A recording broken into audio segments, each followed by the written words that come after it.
Cette conférence annuelle a commencé par la récitation de Saint-Coran, traduit en français et sango, suivi de la présentation de plusieurs thématiques sur le respect de la femme et l'éducation des enfants. De la communauté Ahmadiyya a dans son discours mis l'accent sur la taqwa, où on doit aimer son pays et obéir aux autorités établies. Le chef de mission nous rappelle une fois de plus le message clé passé lors de son intervention. Nous avons eu l'occasion de recevoir beaucoup des invités, surtout les invités des marques, les représentants du gouvernement et aussi les autorités politico-administratives ici en Centrafrique. Nous avons fait passer un message effectivement de prier pour la paix, de prier aussi pour les vivre ensemble et prier aussi pour qu'il y ait toujours la cohésion sociale ici dans la République centrafricaine.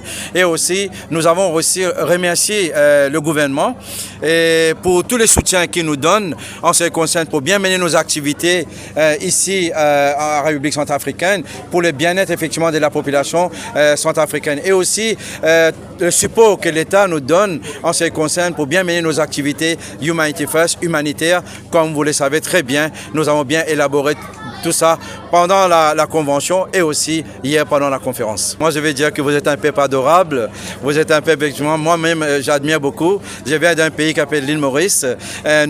C'est multiculturel. Nous vivons effectivement dans la paix, nous vivons aussi dans le respect de l'autre. Moi, je vais dire, continuez comme ça. Vous êtes un peuple hospitalier, vous recevez les gens avec un grand sourire, vous êtes formidable, vous avez les grands bonjours de l'île Maurice et aussi un grand merci pour l'invitation que la communauté, la Jamaat islamique Ahmadiyya, la République centrafricaine. Il est à noter que parmi les conviés figure la délégation de la Lobaye conduite par le préfet. Que l'amour pour sa patrie, l'amour pour son pays, l'obéissance et le respect envers les autorités fait partie de notre foi.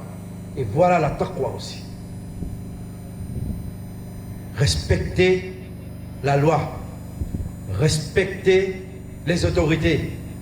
Le prophète Mohammed, le saint fondateur de l'islam, nous a enseigné le respect envers les autorités et aussi avoir de l'amour pour sa patrie.